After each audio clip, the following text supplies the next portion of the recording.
Howdy everybody. So this video we'll talk about Teamsters a little bit and what benefit may come of more union activity in trucking. I'll say one thing about the unions. They do fight for the members. So you can't say unions, all unions are bad. You can't say all unions are good. They're probably somewhere in between. When I was younger, I used to be part of the Teamsters Union. They're a pretty good union. Their membership is pretty strong. They're based on pretty good values. They're there to represent their members. And I'll tell you a dirty little secret about unions and corporations. Some corporations are so poorly run that they welcome the union. I kid you not. You would think they would do everything they could to avoid the union, but they actually need the union in order to have a smoother running operation. And a lot of times management, who's in charge of union negotiations and contract renewals and labor relations, are often politically aligned with the union themselves. So many times they're negotiating politically with themselves. They're not necessarily in opposition to one another. You'll often see good unions are working collaboratively with the company. Not necessarily in all cases. Obviously, Yellow Freight and local Teamsters Union highly disagreed. And as a result, Yellow Freight went bankrupt. That happens, but there's also many cases where the unions have done good work. And you think, okay, well, as an owner-operator, why do I need to be concerned about what the Teamsters are doing?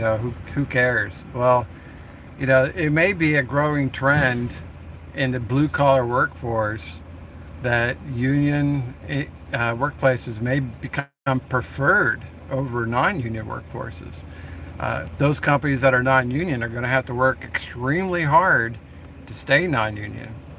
And there's a saying in the business world that companies that have a union deserve a union, that they're so poorly managed that the employees felt like their best option was to form a union. And unions organize the employees, and then they can collectively bargain on behalf of the employees.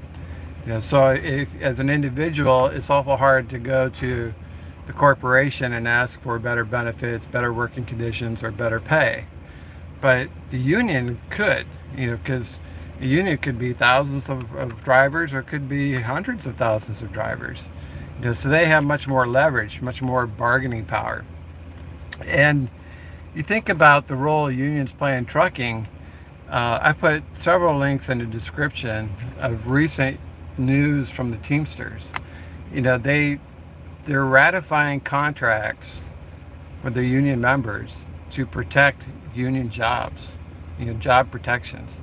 They don't want self-driving trucks, so that company has to negotiate with the union and their drivers and say that there will be no self-driving trucks during the duration of that contract. Contracts are usually anywhere from 4 years or more, long in length.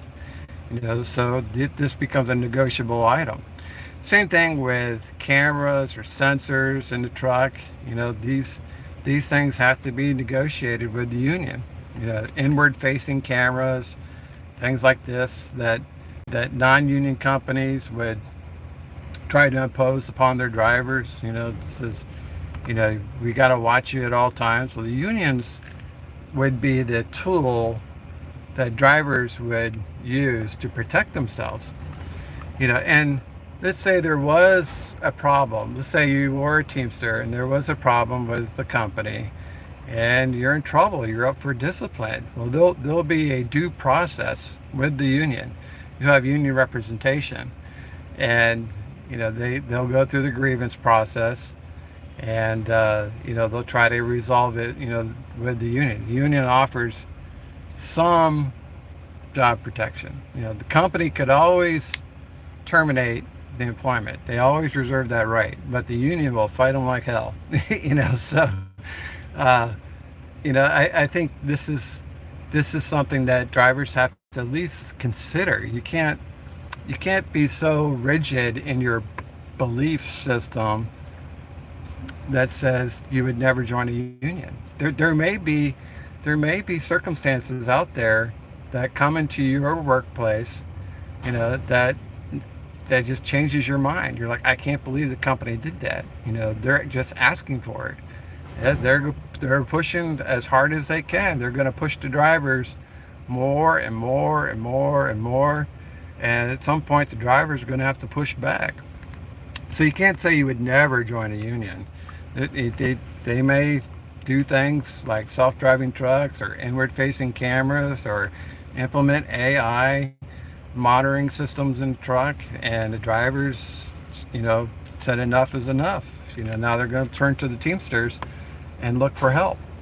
So it's possible that there would be a trend in favor of unions as technology advances and the companies misuse the technology and impose upon the privacy of drivers and make it so that the workplace becomes impossible for the drivers.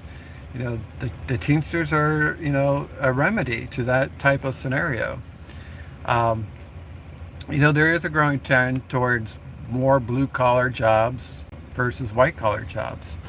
And I think with skilled trades, you're going to see more union activity because these corporations are, they're just running out of control, with their demands on the employees. There's so much work that's piled onto the drivers already that they're not being compensated for. Well, the unions would make that a negotiable item. It's like, look, you got to stop pushing all this work on the drivers and not paying them. You're going to have to start paying them. If you want that work done, you're going to start paying them. So I think there's opportunity there for Teamsters to get a larger market share of truck drivers. It could be a very positive thing for the industry. It could reduce turnover. Could make the road safer. Could make the drivers have a little higher standard of income. Provide some job protections.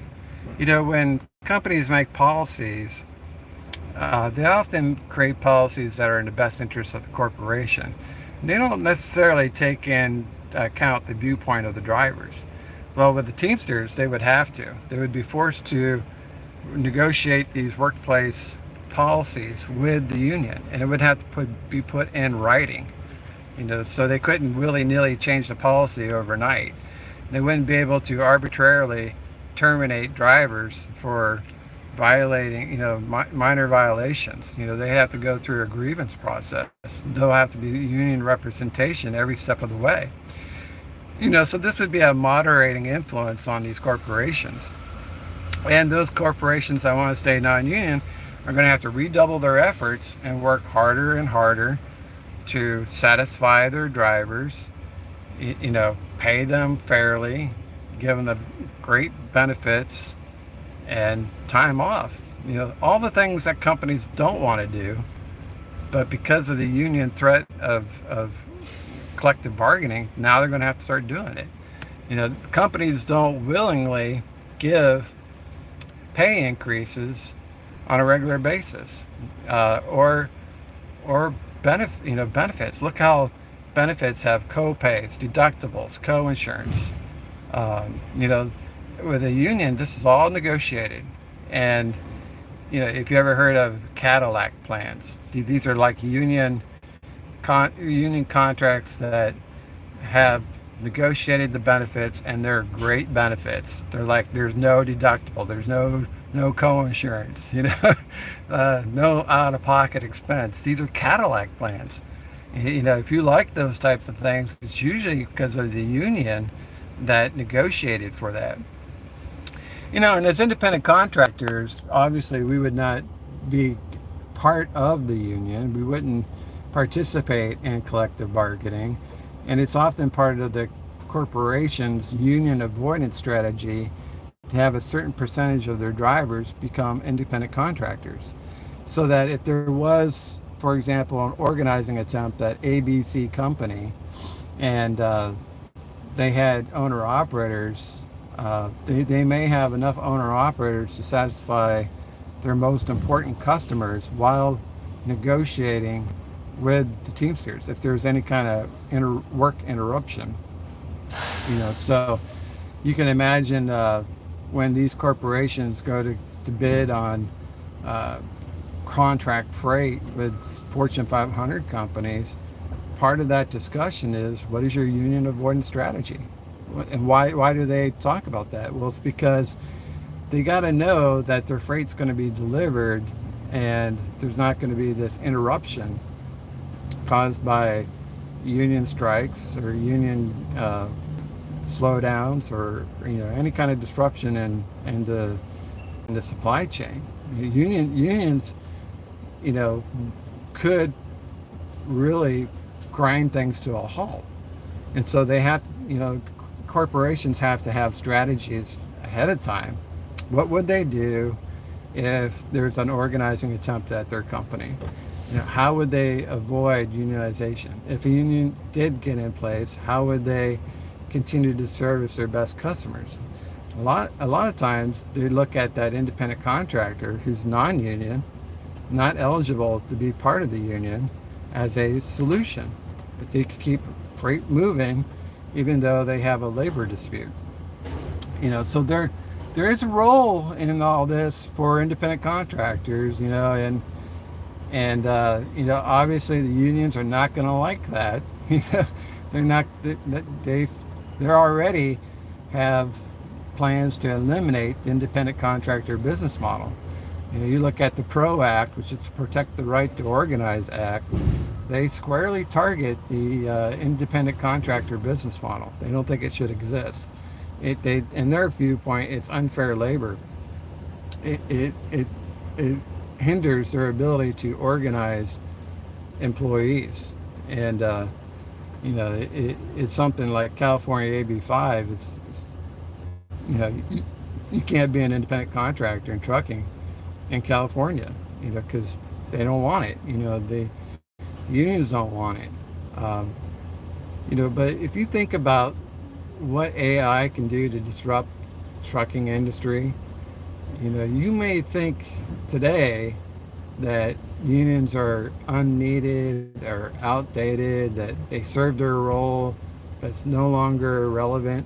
That may all change. And their drivers may prefer a union Teamsters driving opportunity over any other because of the protections that the union has to offer and the abusive practices that corporations are engaging in with technology. So, you don't ever want to eliminate your options. You may not want to join a union, but there may come a time when that may be your best option. All right, guys, that's all I got for you. Thanks for watching. We'll see you on the internet.